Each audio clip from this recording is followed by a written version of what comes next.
ఆ 50 లక్షల రూపాయలు చేశారు కదా, ఏమైందని. తర్వాత దీంట్లో నాకు సపోర్ట్ చేసింది అడ్వకేట్ సత్యనారాయణ ప్రసాద్ గారు. ఆయన ఫస్ట్ ఫైల్ చేసినప్పుడు ఆయన వచ్చి ఆర్గ్యూ చేశారు. తర్వాత మీకు అందరికీ తెలుసు అసలు ఈ కేసు బతుకున్నా, ఇందులో ఆర్డర్ వచ్చినా ఏమొచ్చినా సరే అది రమేష్, అల్లంకి రమేష్ మన రాజమండ్రి వాడు, అల్లంకి రమేష్ మన రాజమండ్రి వాడు. మరీ సినిమా షూటింగ్ లాగా అంత చూసేస్తే అలాగా.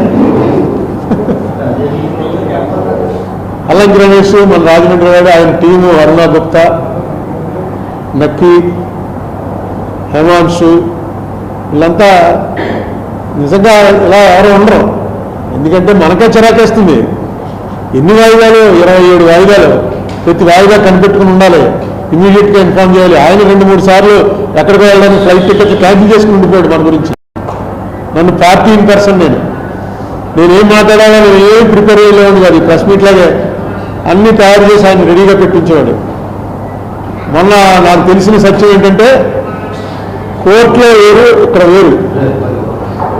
మనం మాట్లాడుకోవడంలో వేరు, కోర్టులో ఒక్క మాట అయితే అధికంగా మాట్లాడినా అది మనకు తేడా అయిపోతుంది.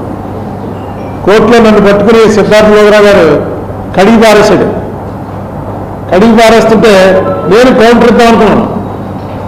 కౌంటర్ ఇద్దామంటే రమేష్ లాగి చెప్పాడు ఊరుకో అని. ఏంటంటే బెంచి మనం మాట్లాడుతుంది బెంచితోటి, ఇక్కడ ఉన్న సిద్ధార్థ లోగరాతో కాదు మన గొడవ. బెంచి మనకు ఆయన మాటలు నమ్ముతోంది అని మనకు అనుమానం వస్తే అప్పుడు మనం నష్టం చెప్పాలి. బెంచ్ వాళ్ళు అడుగుతున్నారు కదా, ఇదేంటారు ఏంటి సిద్ధార్థ లోగరా గారు చెప్పింది, నేను బయటకు వచ్చి మాట్లాడకూడదు, ప్రెస్ మీట్ పెట్టకూడదు. బయటికి వెళ్ళేసి ఇంకా అరుణ్ కుమార్ మొదలెట్టేస్తాడు. 87 రామోజీరావు గారికి ఎంత హ్యూమిలియేషను అంటే మనం ఇంకేం చెప్తాం. కోర్టులో జరిగింది బయట వచ్చి జనాలు చెప్పకపోతే ఇంత సెన్సేషనల్ కేసులో రామోజీరావు గారు అంటే ఆయన మామూలు వ్యక్తి, పెద్ద సెలబ్రిటీ. ఒక సెలబ్రిటీ కాబట్టి ఈ కేసుకి ఇంత ఇంట్రెస్ట్ వచ్చింది. నేను కూడా కోరేదంటే రామోజీరావు గారు జైలుకి వెళ్ళిపోవాలనో ఏదో కాదు. రామోజీరావు గారు లాంటి వ్యక్తి పట్ల కూడా చట్ట ప్రకారం వ్యవహరిస్తుంది అనేటప్పుడు చిన్న వాళ్ళందరికీ భయం పుడుతుంది. అయ్యో రామోజీరావు గారే చిన్న తేడా చేస్తే కోర్టు పట్టిందిరా, మనం తేడా చేస్తే తీసుకెళ్లి జైల్లో వేసేస్తారు, జాగ్రత్తగా ఉండాలిరా అని.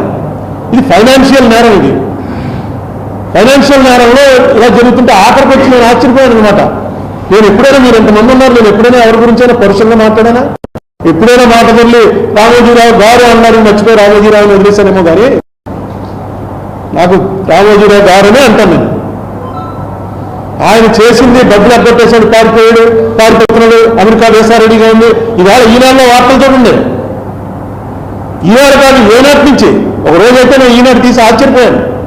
చౌదరి గారని ఒక ఆయన విజిలెన్స్ చీఫ్ చేశాడు, మీకు గుర్తుందా?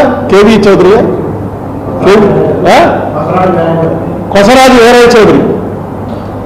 ఆయన అపాయింట్మెంట్ అవగానే నేను ఎంక్వైరీ చేశాను, ఎవరండి చౌదరి అంటే మనోజ్ చౌదరియా లేకపోతే రాజస్థాన్లో హర్యానాలో చౌదరీస్ ఉంటారు. ఇంకా చాలా పెద్ద ఉద్యోగం అది. అంత పెద్ద ఉద్యోగంలో మన ఆంధ్రాకి సంబంధించిన వాడు అపాయింట్ అయ్యాడంటే క్యూరియాసిటీ కొద్దీ ఎంక్వైరీ చేశాను. లేదంటే మన చౌదరియే, మన కృష్ణా గుంటూరు జిల్లాలో ఆయనే చాలా ఎప్పుడు పేరు కూడా వెళ్ళలేదంటే ఇంత హై పొజిషన్లోకి వచ్చాడు అనుకున్నాను. ఆయన మీద కూడా ఈనాడులో ఒక ఆర్టికల్ వస్తే నేను ఆశ్చర్యపోయి వాళ్ళని అడిగాను, ఏంటంటే ఈయన కరెక్టా, ఈయన మీద ఎలా వచ్చింది ఏంటండి అంటే రామరామ ఆయన మనం అనుకుంటుంటాం మడిగట్టుకున్నాడండి. ఆయన మడిగట్టుకున్నాడంటే ఎవరిని దగ్గరికి కూడా రానివాడు అన్నమాట. అంత ఆనెస్ట్గా ఉన్న ఆయన ఏంటంటే నేను ఆశ్చర్యపోయాను, ఇదేంటో ఈనాడులో ఆయన మీద కూడా వచ్చేసింది, ఇంత దారుణంగా వచ్చిందని. అది మీకేదో ఆధారం దొరికిందో, మీకేదో వేయాలనిపించిందో మీరు వేశారు. మిమ్మల్ని మీ వైపు చూడటానికి ఎవరికి దమ్ము ఉండదు. మీరు ఎలా రోజు మీరు రాసే రాత్రి ఎలా కావాలంటే అలా రాత్రి రాస్తాను. మీరు రాసిన రాత్రి మీదే ఒకరోజు ఎగ్జిబిషన్ పెడతాను. నేను నా మీద రాసిన రాత్రి మీదే ఎగ్జిబిషన్ పెడతాను. ఆ కటింగ్ అన్నీ నా దగ్గర ఉన్నాయి. పెట్టి మొత్తం మీరు అందరూ వద్దు కదా, ఇక్కడ ఎగ్జిబిషన్ పెట్టి చూపిస్తాను అసలు ఎలాగ వార్తను దాన్ని వక్రీకరించి భావ వ్యక్తీకరణని అణగదొక్కేస్తారో ఈనాడు ఉదాహరణలో నేను కలెక్ట్ అయిన చూపిస్తాను మీకు. ఈవేళ అక్కడ కోర్టులో నా మీద ఏవేవో తీసి చూపించారు. నేను జస్టిస్ రజనీ గారిని తిట్టంట, కోర్టులను తిట్టంట, ఏవో ట్రాన్స్లేషన్ అంటే ఇంగ్లీష్లో వాళ్ళు చూపించడం, అది బయటికి చదవకూడదు. ఈయన ఇస్తాడే ఆయన చదువుతాడు, జడ్జి గారు చదువుకుంటున్నారు. నన్ను అడిగారు మధ్యలో ఎందుకు ఇలా అన్నా అన్నారు. ఏమన్నా నేను ఎప్పుడు అంటానండి, ఏమన్నా చెప్పనంటే నువ్వు కొంచెం రిస్ట్రైన్ చేసుకోవాలి, అవన్నీ ఆ ట్రాన్స్లేషన్స్ అన్నీ కూడా మిస్చీఫ్ అని చెప్పాను. అది నమ్మారు కోర్టు వారు. మీరు చెప్పండి, ఇప్పుడు బయటికి వెళ్ళి మాట్లాడచ్చా మాట్లాడకూడదా? మాట్లాడద్దంటే మాట్లాడు, నేను చెప్పండి మీరు అన్నాను. అదేం కాదు, నువ్వు మాట్లాడు, కోర్టులో ఏం జరిగిందో చెప్పు, కొంచెం వాళ్ళు అంటున్నారు, వాళ్ళు బాధపడుతున్నారు కదా అని. నాకు మాత్రం బాధ ఉండదండి. రామోజీరావు గారు నాకేమన్నా నా ఆస్తుల్లోకి ఏమన్నా వచ్చాడా, లేకపోతే నన్ను ఏమన్నా పర్సనల్గా వచ్చి నాకు అటాక్ చేశాడా? నాకెందుకు ఉంటుంది? రామోజీరావు గారు ఏమైతే నాకే ఉంటుంది? ఒక ఇష్యూ తప్పు జరిగింది అని పట్టుకోవడం, లేకపోతే పాలిటిక్స్లో ఉండి ప్రయోజనం ఏంటి? ఇన్నేళ్ళు రాజకీయాల్లో ఉండి పెద్ద తప్పు చేస్తే మనం కళ్ళు మూసుకుపోవాలా అనుకుంటే ఇంకేంటి? అందుకే అది రైజ్ చేయడం జరిగింది. ఇన్నాళ్ళకి నేను అడిగింది 45S వైలేషన్ గురించి. 45S రామోజీరావు గారు వైలేట్ చేశాడా లేదా, అది తేల్చని చాలు, దాంతో మిగతా కంట్రోల్లో ఉంటారు.